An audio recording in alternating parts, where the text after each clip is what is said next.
안녕하세요. 승리한사 가족 여러분은 누가복음 16장 19절에서 31절까지의 말씀입니다. 누가복음의 57번째 강조로 부사와 나사로의 비유라는 제목의 말씀입니다. 승리한 삶의 말씀 중심 예배 중심의 성경 전문 교사를 양성하기 위해서 만들어진 성경 공부 교재입니다. 승리한 삶은 2017년 3월 누가복음 12장에서 19장까지의 말씀을 함께 묵상하고 있습니다. 승리한 삶은 발행이신 박윤 목사님의 구속사로 조망한 성경 연속 강해집 누가복음을 통해서 편집이 되어 있고요. 이번 달 내용은 바로 누가복음 상권의 내용입니다.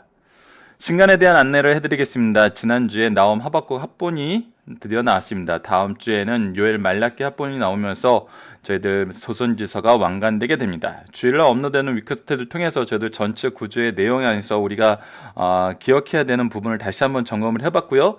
우리가 이번 달 계속되는 이 비유 설교의 내용을 통해서 이 예루살렘의 여행을 통해서 우리에게 가르치고자 하시는 하나님의 뜻, 제자들에게 경계하게 하시는 부분, 우리가 바로 설 수 있게 하는 내용들에 대해서 쭉 연결을 해서 살펴보고 있습니다. 이번 주 내용에서는 정말 주의해야 되는 부분에 대해서 얘기하고 있습니다. 우리가 무엇을 주의해야 되고 무엇에 대해서 경계해야 되는지, 특히 우리의 삶의 목적이 영혼 구원하는 일, 하나님의 일이신 예수 그리스도의 사역이신 이 구원 사역에 동참하고 있는가에 대해서 우리가 어떤 기준을 가져야 되는지, 그 기준에 대해서 미련한 자들, 세상에 있는 자들도 하물며 이 기준대로 살거든 우리가 이 기준대로 살지 못하는 이유에 대해서 예수님께서는 지적하시고, 우리가 물질과 간음에 대한 문제에 대해서 올바른 기준이 없을 때는 항상 이것은 흔들리고 무너지게 되는 굉장히 중요한 부분임을 어제 말씀을 통해서 확인했습니다. 자, 그렇다면 오늘은 우리가 너무나 잘 알고 있는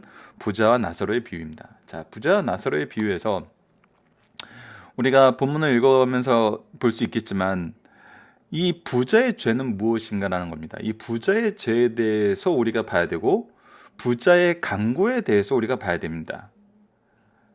이것이 우리가 바로 정립되어 있지 않으면 굉장히 혼란스러워질 수 있고, 하나님의 기준이 모르는 거로 오히려 하나님을 비난할 수 있고 예수 그리스도를 비난할 수 있습니다. 어제 말씀에서도 우리가 이번 주 말씀 들어가면서도 물질이 우리 신앙의 중심이 왔을 때 어떤 상태를 항상 볼 수 있다 그랬죠?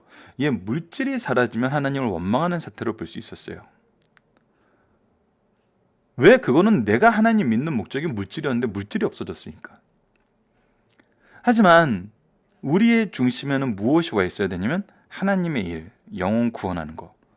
물질, 건강, 재능, 환경, 상태, 상황, 시대, 이 모든 것은 변할 수 있습니다. 하지만 그 사이에 우리를 끊임없이 쓰시면서 우리를 통해서 하나님이 역사하시는 거, 하나님이 살아계시는 거, 우리가 하나님 나라의 생명책에 죄송합니다. 생명책에 기록되었다는 증거, 이것은 무엇으로 우리가 확인할 수 있어요? 이 구속의 사역이 이루어지고 있느냐는 겁니다. 근데 우리가 이것이 기준이 안 될 때는 이것처럼 효과 없어 보이고 이것처럼 허무해 보이는 게 없을 수가 없어요. 왜? 우리 항상 사람들 사이에서 우리 일반적으로 가지고 있는 개념이 뭐예요? 사람에게 배신당하는 거잖아요.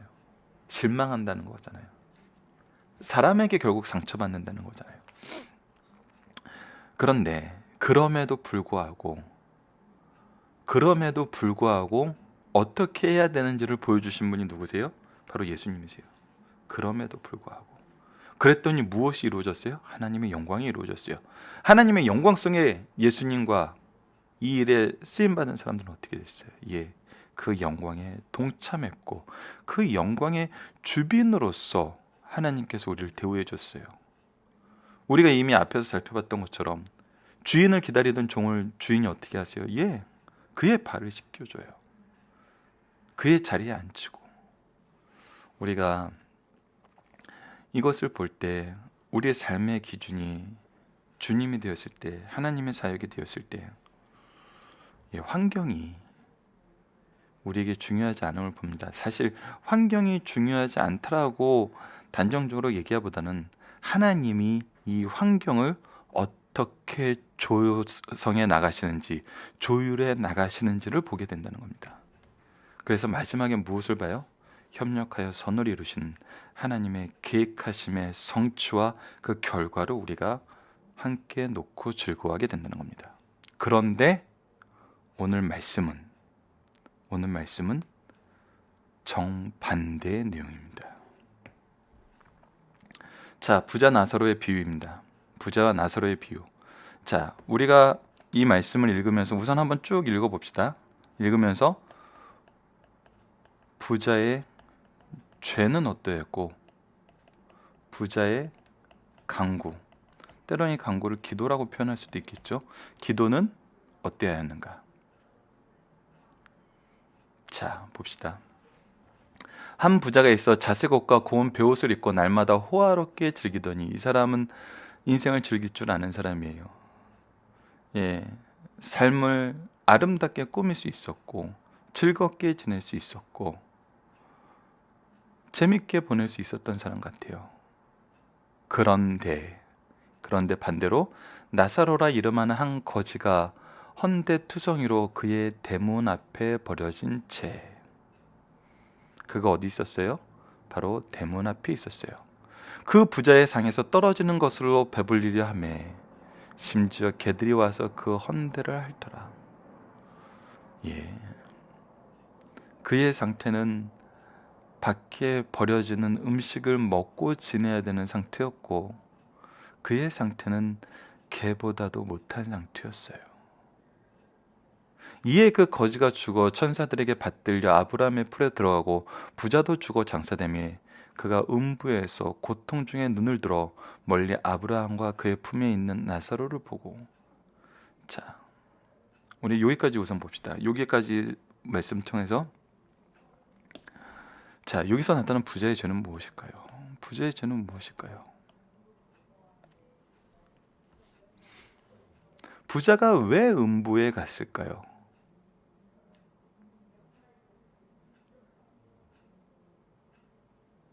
자, 이거를 구원의 문제는 지금 우리가 이미 구원론에 대해서 분명히 알아요. 예수 그리스도로 말미암지 않고는 안 돼요.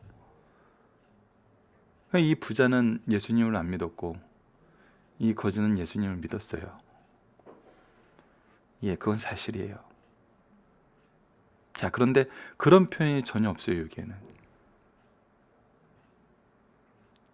그가 예수님을 믿었다는 거, 그가 믿지 않았다는 거, 그것이 무엇을 통해서 드러나냐는 거예요. 지금 우리가 누가복음 전체를 통해서 계속 무엇을 봐요? 네 마음이 가는 곳에 물질이 있다 그랬어요. 이 물질이 왜 나에게 주어졌는지를 알아야 된다 그랬어요. 왜 하나님의 잔치에 거절하는 사람들이 있었어요? 예, 자기 일로 바빴어요. 자기의 계획으로 바빴어요. 하나님의 계획에는 전혀 관심이 없었어요. 시집가야 돼요. 장사해야 돼요. 논 샀어요. 소 샀어요. 장가 가야 돼요. 많은 이유들이 있었어요. 자, 지금까지 앞에서 소개되었던 내용을 통해서 무엇을 볼 수 있어요? 그리고 어제 말씀을 통해서 무엇을 볼 수 있어요? 비웃는 자가 있었어요. 예수님이 물질관에 대해서 하나님의 기준을 얘기하자 비웃는 자들이 있었어요. 물질을 어떻게 쓰는 것이 지혜롭다고 얘기하는 자, 비웃는 사람들이 있었어요. 전체를 보면 뭘 볼 수 있어요? 하나님의 기준으로 살지 않고 하나님을 믿었다는 거, 예수님이 하시는, 예수님을 내 중심에 모셨다고 하면서 예수님의 일, 하나님의 일, 하나님의 영광이 내 관심이 없는 거, 과연 그것이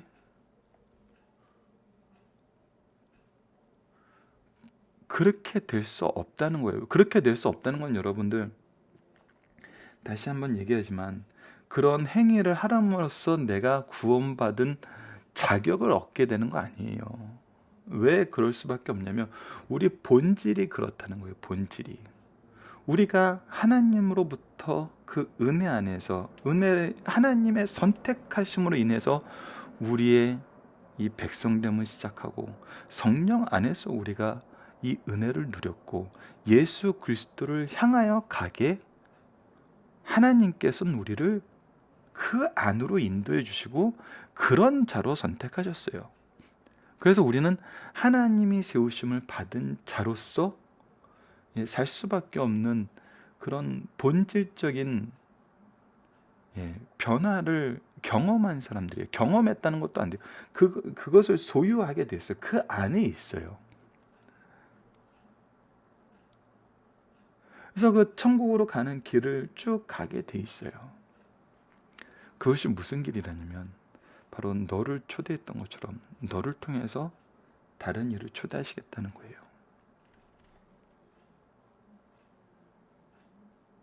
이 날마다 고운 옷을 입고 호화롭게 즐기던 이 삶이 천국 잔치의 예표였다면 있을 수 없는 일이 있죠. 뭔가요? 바로 그 앞에 버려진 이 영혼이죠. 그들이 즐기는 것이 누구를 위한 거예요? 하나님의 영광을 위한 게 아니고 나의 자랑, 나의 평안한, 나의 욕망을 위한 잔치였다는 거예요. 하나님이 주신 부가 나의 영광으로 바뀌어 있다는 거예요. 그래서 나는 하나님께 은혜 받은 자이기 때문에 나는 의인이고 밖에 버려진 너는 너의 죄로 인해서 그렇게 버려진 사람이기 때문에 너의 죄라는 거예요. 내가 재판관이 돼버리고 내 은혜가 오히려 하나님의 일을 맡고 있고 이 영혼이 나에게 맡겨진 영혼임을 인식하지 못하고 있다는 거예요. 왜 나에게 물질을 주고 내 문 밖에 버려진 한 영혼을 주었겠어요? 하나님의 구원의 계획을 이루시려는 거거든요.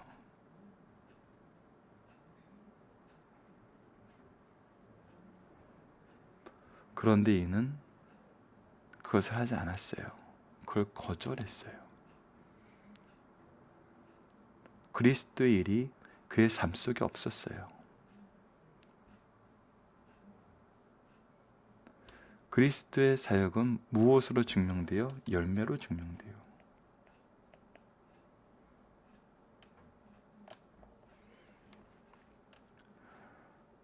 예전부터 자주 소개해드리던 게 오이코스 그 목사님 얘기, 전도를 안 하는 건 불가능한 일이란 거예요. 영혼을 사랑하지 않는 것은 불가능한 일이란 거예요. 불가능을 가능케 하는 놀라운 능력자들이 한국 교회에 너무 많다는 거예요. 그게 성경적으로 맞는 말씀이세요. 왜 내가 하는 게 아니라 성령께서 일하심을 통해서 나를 통하여 일하시는 것이기 때문에 영혼을 사랑하지 않는 건 기적이에요. 그들을 위해서 애통하는 마음이 없는 건 기적이에요.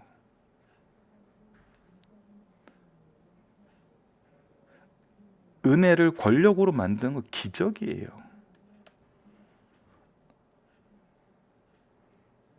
그건 하나님 안에서 있을 수 없는 일이에요. 결국 그게 뭐란 얘기겠어요? 심판이 있음을 우리가 기억을 해야 됩니다. 잘못된 기준으로 사는 것은 사람들이 비록 나를 의롭다고 여기고 그 잔치에 참여한 사람들이 우리를 향하여 환호를 외칠지라도, 환호성을 보낼지라도 그건 심판이 있을 뿐입니다. 자, 그가 음부에서 고통 중에 눈을 들어 멀리 아브라함과 그의 품에 있는 나사로를 보고 나는 자랑스러운 아브라함의 자손이라고 생각했는데 오히려 바리새인과 제사장들 그 품에는 그가 멸시하고 죄인이라고 욕하고 정죄하던 그 나사로가 아니고 있었어요. 그 나사로가 오히려 하나님의 자녀로서 아브라함과 함께 있었어요. 불러 이르되 아버지 아브라함이여 나를 긍휼히 여기사 나사로를 보내어 그 손의 끝에 물을 찍어 내 혀를 서늘하게 하소서. 내가 이 불꽃 가운데 괴로워하나이다. 자, 이 고백. 자, 이제 우리가 이 지옥에서의, 음부에서의 부자의 간구를 보게 되는 첫 번째 간구입니다. 이 간구를 보세요. 이 간구에 뭐가 없냐면 날 구해 주소서, 나를 긍휼히 여기소서. 나도 그곳에 가고 싶습니다. 이 얘기가 없어요. 무엇을 볼 수 있죠? 자기 죄에 대한 인정, 유구무원함이 볼 수 있어요.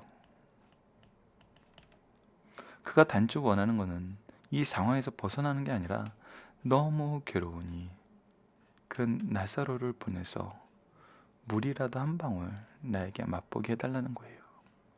자, 이거에 대한 대답입니다. 25절, 아브라함이 이르되 얘 너는 살았을 때 좋은 것을 받았고 나사로는 고난을 받았으니 이것을 기억하라. 이제 그는 여기에서 위로를 받고 너는 괴로움을 받느니라.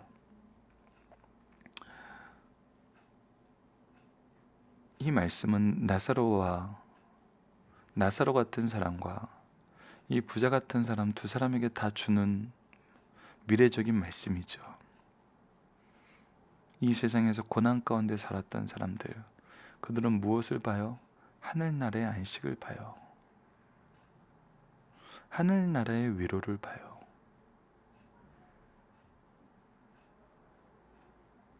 하지만 더 많은 은혜를 누리던 사람들, 그 많은 은혜를 누리던 것이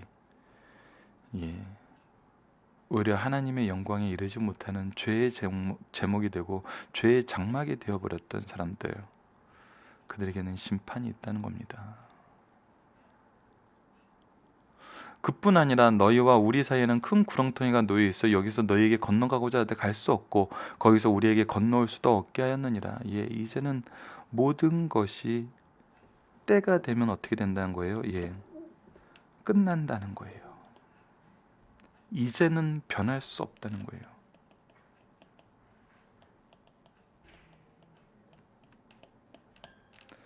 종말의 때가 오면은, 종말의 때에 대해서 우리가 항상 세 가지로 정리를 했죠. 개인의 종말, 시대의 종말, 그리고 역사의 종말. 개인은 개인이 죽을 때 그 종말이 맞았는데, 시대는 어떠한 시대가 끝나가요. 그 시대가 끝나면 그 시대의 종말이 있어요. 그리고 역사의 종말은 완전한 이 인류의 역사의 종말을 얘기하고 있습니다. 이 세 가지 종말이 우리에게 결국은 오게 되는 종말이에요. 마지막 때 예수님이 오시는 그 종말이 우리에게 있죠. 자, 여기서 이제 또 재밌는 기도가 나옵니다. 자, 이르되 그러면 아버지여 구하오니 나사로를 내 아버지 집에 보내소서. 그가 이제 자기는 끝났다는 거 알아요. 이렇게 되면 끝나버리는구나. 내 형제 5이 있으니 그들에게 증언하게 하여 그들로 이 고통받는 곳에 오지 않게 하소서. 아버지, 그렇다면 내가 간구하는 것은 무엇이냐면, 저는 이렇게 음부의 심판 속에서, 고난 속에서 있지만 내 형제들은 내게는 자비를 베푸셔서 그들이라도 이 고통에 들어오지 않게 하소서. 다른 사람을 위한, 특히 형제를 위한 간구가 나왔어요. 여러분, 이것은 어땠습니까? 어때 보이나요? 이것도 옳은 기도예요. 맞는 기도예요.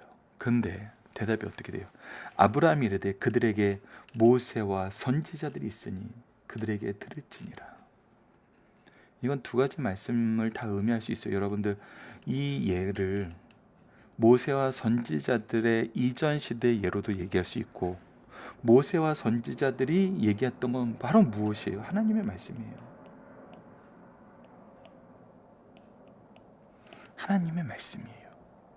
이르되 그들에게 들을지어다요. 그랬더니 오히려 이르되 그렇지 아니하이다. 아버지 아브라함이여 만일 죽은 자에게서 그들이 가는 자가 있으면 회개하리이다. 자, 여기에서 이제 우리가 문제를 발견하게 됩니다. 여기서. 자, 31절이 그 문제가 무엇인지 얘기합니다. 이르되 모세와 선지자들에게 듣지 아니하면 비록 죽은 자 가운데서 살아나는 자가 있을지라도 권함을 받지 아니하다 하시니라. 자, 여러분, 이 말씀이 이해가 안 될 수도 있죠. 이 시대 사람들에게는. 하지만 우리는 이해가 되죠. 왜? 죽은 자 가운데서 살아나신 예수 그리스도의 증언을 듣고도 믿지 않는 자들이 많았어요. 우리가 다음 달에 이제 누가복음 마지막 부분은 24절을 보게 되는 24장까지 보게 되는데 제자들도 못 믿었어요. 제자들도 못 믿었어요. 여러분들, 믿음은 하나님의 말씀에서 시작합니다. 하나님의 말씀에서 시작해요.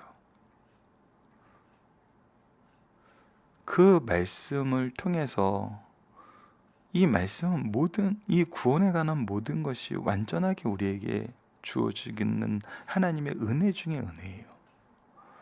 이 말씀을 떠나서는 우리가 이 일이 없습니다. 그리고 말씀을 듣고서도 거부하는 자들은 비록 죽은 자가 살아서 그들 앞에 있어도 외면해요. 왜? I don't care. 그거 나랑 상관없는 거거든. 내 목적은 내 구원이 아니라 이 삶에, 이 지상의 삶에 내가 원하는 바로 그 즐거움을 얻는 거거든.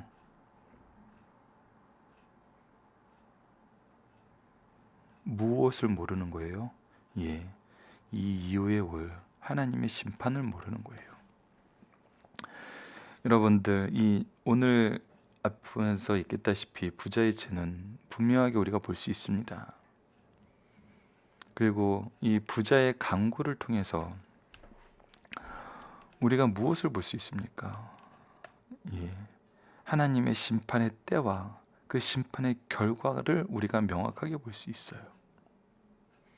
심판은 반드시 있고 그 심판의 기준은 분명하며 그때가 지나면 이제 회복은 있을 수 없다는 것입니다. 그리고 하나님 말씀을 통해서 우리가 믿지 못하면은 다른 걸로도 믿을 수 없어요. 믿은 것 같아 보이지만 그게 아니에요.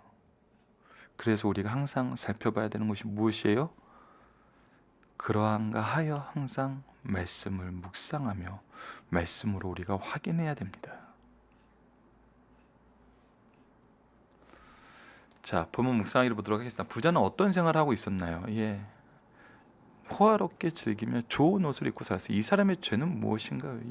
그 문 앞에 하나님께서 돌보는 영혼이 있었어요. 하나님의 일은 관심이 없었어요. 자기의 즐거움과 자기의 일이 그의 삶에 가장 중요했어요.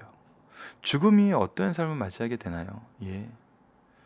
오히려 이 거지 나사로는 천국에 들어가게 되고 부자는 음부에서 그의 심판을 받아들이게 됩니다. 부자의 요청에 아브라함은 무엇이라고 하나요? 이제 늦었어요. 이것은 이제 이루어질 수 없는 일이에요. 이것이 바뀌지 않아요.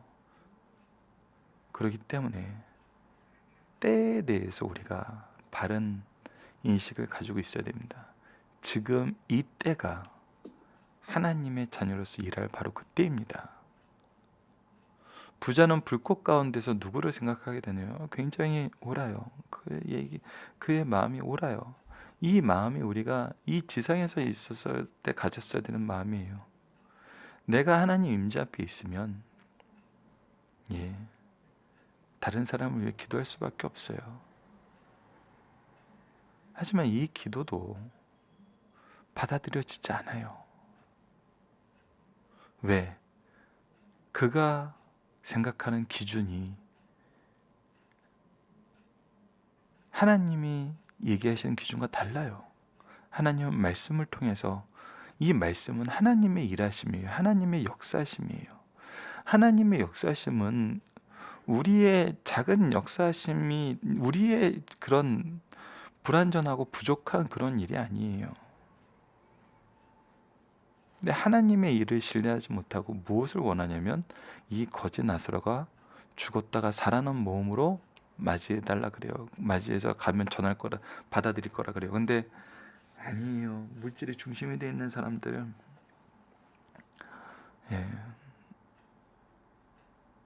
신령한 젖을 사모하지 못하면은 힘듭니다. 그래서 결국 이 예는 말씀을 다시 봐야 되고 말씀 안에서 살아야 될 것을 강조하고 있습니다. 자, 중심사상을 보도록 하겠습니다. 세상에서 어떤 신분, 어떤 상태에서 부르심을 입었든지 그것이 천국에서 신분 상태에 영향을 끼칠 수 없다. 인간의 신분과 관계없이 믿음으로 구원을 얻는다. 죽음은 인류에게 다가올 공통적인 종국이다. 죽음은 모든 인간에게 임하지만 이를 인식하고 사는 사람은 극히 드물다. 죽음으로 모든 것이 끝나는 것이 아니라 새로운 시작이 있다는 거예요. 거지로 살다가 죽으니 육신적 궁핍도 끝났고, 부자로 살다 죽으니 호락해지는 생활도 끝나 다 자기 곳으로 가요. 결국 자기 곳으로 가게 돼요. 이처럼 하나님을 믿는 믿음에 따라 영생과 영벌이 결정되는 것이 우리의 앞에 놓여져 있는 결국의 모습이란 겁니다. 천국과 지옥은 분명히 있고 모든 인간은 내세의 두 곳 중 한 곳에 가게 돼요. 인간은 사후에 천국과 지옥 둘 중에 한 곳으로 갑니다. 한 번 가면 그곳에서 위치 변경이 할 수가 없어요. 이건 불가능한 일이에요. 안 되는 거라고 분명히 얘기하셨어요.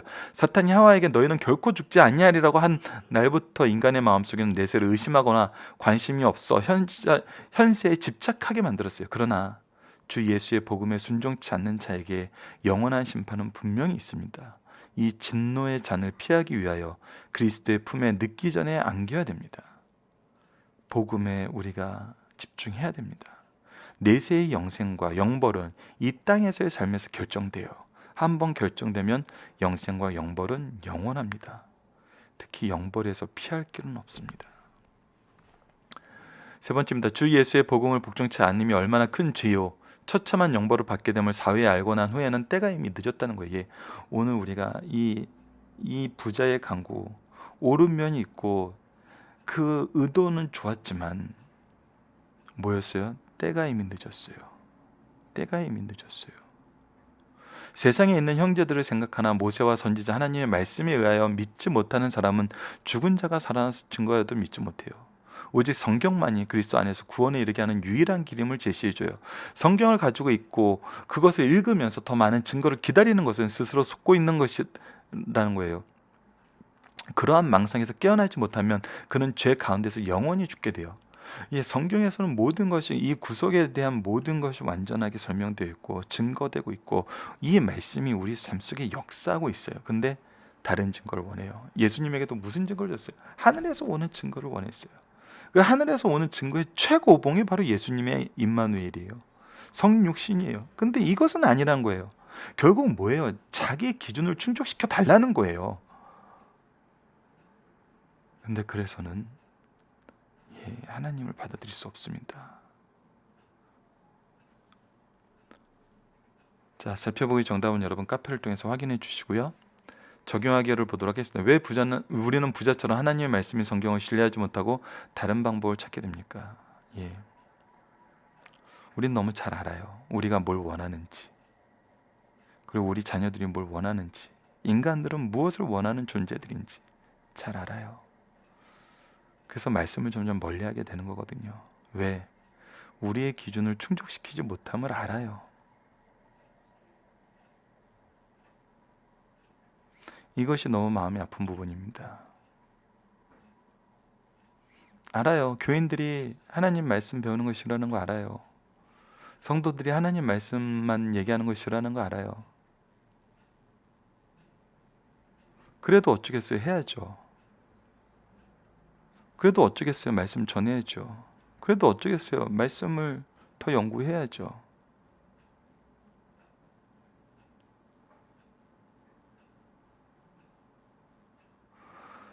저는 항상 이 부분에 대해서 우리가 경계하고 항상 지켜봐야 되는 부분이 있다고 봅니다. 그것이 무엇이냐면 하나님 말씀 전하기 위해 예수 그리스도 믿게 하기 위해서 선택한 것이 바로 이런 방법이야 라고 방법론적으로 다르다고 얘기하는 부분이 되게 많아요.